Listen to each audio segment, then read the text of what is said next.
Secretary of Commerce Wilbur Ross, Secretary of Labor Alex Acosta, Secretary of Transportation Elaine Chao, Secretary of Homeland Security Kirstjen Nielsen, U.S. Trade Representative Robert Lighthizer, Small Business Administrator Linda McMahon, Advisor to the President Ivanka Trump, Senior Advisor to the President Jared Kushner, and Deputy Chief of Staff for Policy Coordination Chris Liddell. On another note, the President is once again fulfilling a promise he made to the American people, and this morning the Acting Attorney General signed the final rule making clear that bump stocks are illegal because they fall within the definition of machine guns that are banned under federal firearms law.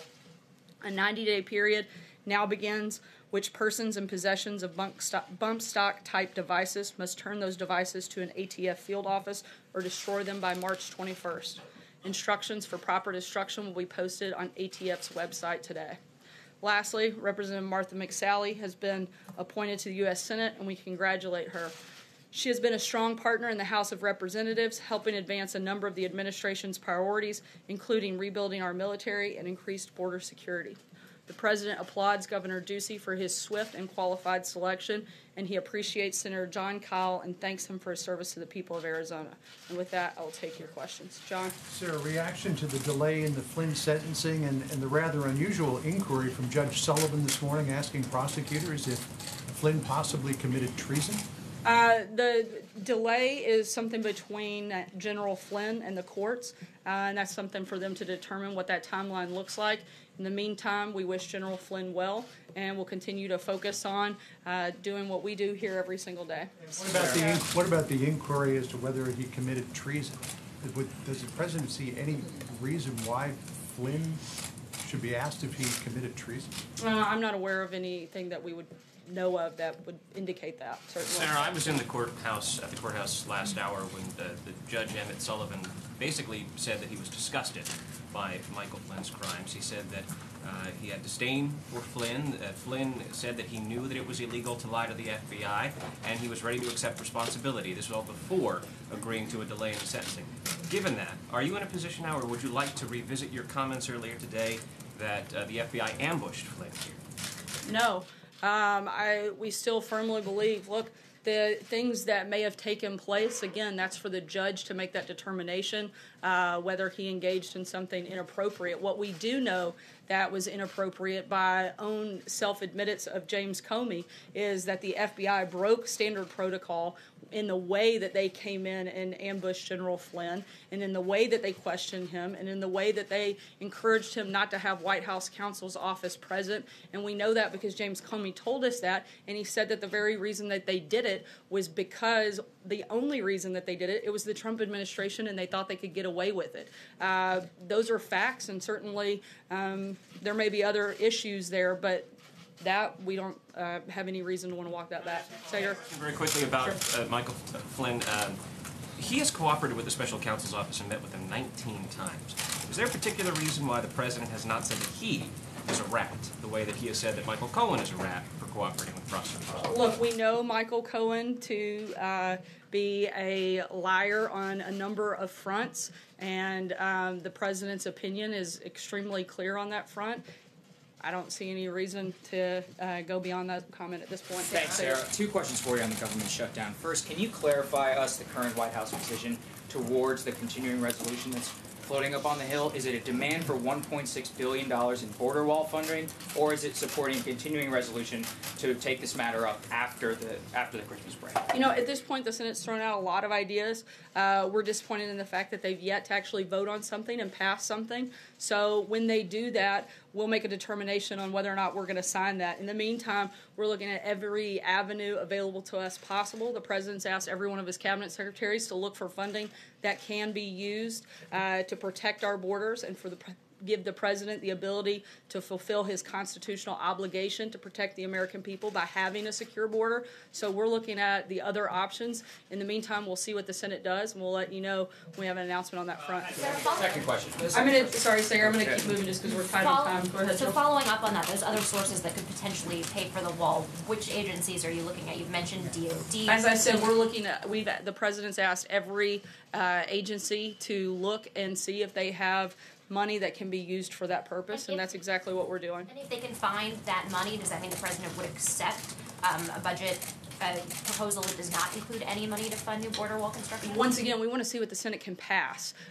They've thrown out a lot of ideas. They've yet to take a vote. Once they do that, we're disappointed in the process and their inability to put something forward.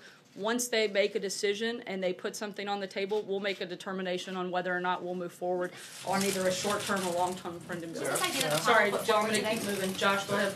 Michael Flynn today tweeted that he did lie to the FBI and to them repeatedly, and that he was working for foreign government during the campaign. Does that concern the president? I mean, he seems to be concerned that Michael Cohen is a liar. Does he concern that one of his top aides lied to the FBI and was working for a foreign government? Not when it comes to things that have anything to do with the president. The activities that he has said to, and we'll let the court make that determination, to have engaged in don't have anything to do with the president. Let's remember what the whole thing that this started is supposed to be about. And it's whether or not Russia influenced the election and whether or not the president had anything to do with it. We know that Russia tried to create chaos within the election, but certainly not that they actually impacted it. The only reason that the president is the president is because he was a better candidate and beat Hillary Clinton. We also know that the president never colluded with Russia. So that's the whole reason that we have this, and we know those things to be false. Is the president concerned that Michael Flynn lied to a representative of his own government and was working for another government during the campaign? Is that concern him or not? Look, there's certainly concern, but that's something for the court to make that determination, and we'll let them do that. Positive comments about him when he's pleaded to this. Again, we're going to let the court play that out, and they'll make a determination on whether or not he engaged in something right or wrong. Why is the president making positive comments about him, given these things that he's pled guilty to? It's perfectly acceptable for the president to make a positive comment about somebody while we wait to see what the court's determination is. Sarah, let me ask you about a tweet that the president sent out earlier today as he continues to vent frustration about the Federal Reserve. He said that he hopes the Fed reads the Wall Street Journal op-ed. Part of the op-ed, the Journal points out that U.S. growth might be slowing. The president's tariff battles have reduced investment. Housing and autos are down, and there's a few cracks showing as well in the credit markets. When the president talks about the Fed, is he just venting at this point, or is he genuinely worried that if there is a rate hike tomorrow, that the economy will slow down? The president is stating his opinion, which he is perfectly within his right to do so. I think that is one of the reasons people like him, is because he does that and he does it regularly. He's been very clear about what his position is, while at the same time he understands that the Fed is an independent agency. That doesn't take away the president's right to state his opinion on a particular matter. And let me ask you as it relates Sorry, I'm to going the to keep moving. Francesca, go ahead. All right, thank you, Sarah. I just want to clarify one thing and then move back on to the border wall. But the clarification on Michael Flynn, you said it has nothing to do with the president, but one of the things that the judge brought up today was that it was so concerning to him because Michael Flynn lied inside the White House as the national security advisor to the president. So is the White House disputing at this point that Michael Flynn is a liar? Because that's also the reason that he was fired. He was fired for lying. We're disputing that any actions he engaged in had nothing to do with the president. That just because maybe he did do those things, but that doesn't have anything to do with the president directly. Okay, when it comes to the border wall, today on television, you mentioned that the president would be willing to accept $1.6 billion for the wall, the way that I understood it when you said it, and also that plays into a broader $25 billion bill over 10 years. Is that what the White House's current offer is to Capitol Hill, that it would accept? Again, we are continuing to have constant and regular conversations with the Hill. I'm not going to negotiate here. We've laid out clearly what our parameters are with members of Congress. We want to know what they can pass. We want to know what they think they can actually get done. We've laid out what we'd like to see. In the meantime, we're looking at other areas where we can draw money from to make sure that the president can actually protect our border and protect American citizens. With the deficit ballooning to over $1 trillion under this president, where are the additional monies for this wall going to come from, and why is he asking the American taxpayer for them when he promised Mexico was going to pay? Look, we're not asking American taxpayers for that. We are looking at existing funding through other agencies right now that we can draw on to do that immediately. So the president's been clear. The president has been clear that the USMCA deal would provide additional revenue through that deal that would show that Mexico is paying for the wall. The Treasury, though, the trade benefits, if there are any, don't go to the Treasury. He's saying that the revenue provided and the money that would be saved through the USMCA deal, we could pay for the wall 4 times over, and by doing that new trade deal, we have the opportunity to pay for the wall. But trade benefits go to private citizens. They don't go to the United States Treasury. He's talking about the general revenue that comes from that. So you're going to tax... No, we're not taxing. We're talking about additional revenue that wouldn't have existed without the president getting a new deal. Have you done the math on that? There have been a number of things that we've looked at in which we know we'll have additional revenue that comes in through the USMCA. From the USMCA into the Treasury? We think there will be more than that comes in. Jeff, go ahead. Sarah, it was announced today that the president's charity is being dissolved. Does the president or anyone in his family have regrets about how that charity was handled? That's something that I would refer you to the Trump organization. That's not something we could comment on here. One other question on another topic. Sorry, Can you just clarify, Sarah, real quick on something okay. else? Whether the president has given any indications to Turkey that he would be willing to extradite the claret Gulen? The only thing he said is that we would take a look at it. Nothing further at this point beyond that. Take a look at it, but nothing committal at all in that process. Just that he would look into it. Sarah, you've been saying a lot that things don't have anything to do with the president, and he's just giving his opinion, and he has a right to give his opinion. But does he not have a broader right?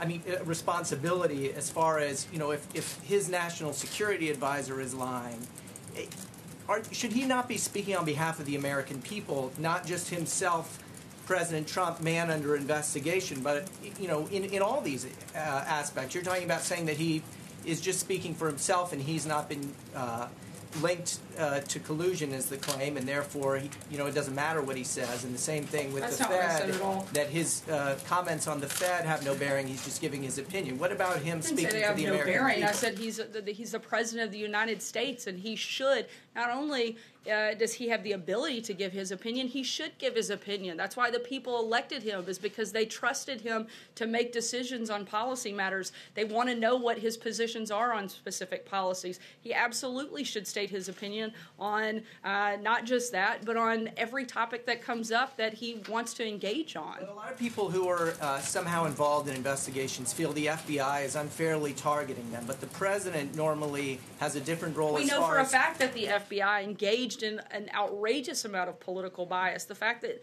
anybody could deny that there was political bias within the FBI, particularly under James Comey's leadership, is frankly just laughable. I guess I'm wondering, using terms like rat and things like that to talk about people who are cooperating witnesses with the FBI. Or people who are dishonest and lying. Does he not have a broader responsibility to preserve confidence in the rule of law for the American people? Certainly, and that's why he has appointed new people to help do exactly that, whether it's Director Wray, a new Attorney General, somebody that can come in and be very transparent throughout this process. We'll take one last question. Justin, the President's events about the kickoff. Sure, I just wanted to go back to the shutdown, and you keep saying that you've asked agencies to look for more money, and so on this issue of reprogramming specifically, is your red line in these negotiations that you need Congress to reprogram money explicitly? So DHS or the Defense Department or whoever it might be Congress say you can spend this money that we didn't spend on something else on wall construction, or are you saying that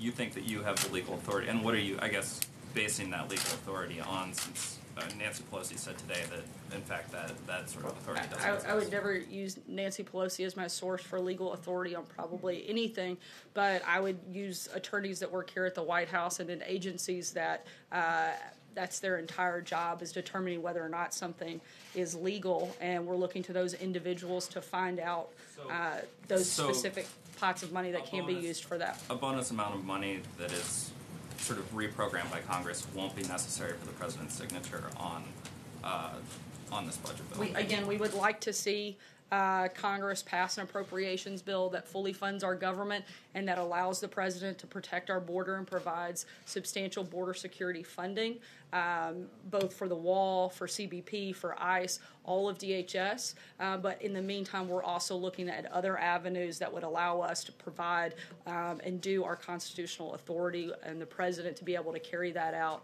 by protecting our border and protecting American citizens. I'd encourage you guys to tune in to the president's event. We'll talk to you soon. Thanks, guys. 1 minute briefing, Sarah. Do your job, Sarah. Ooh.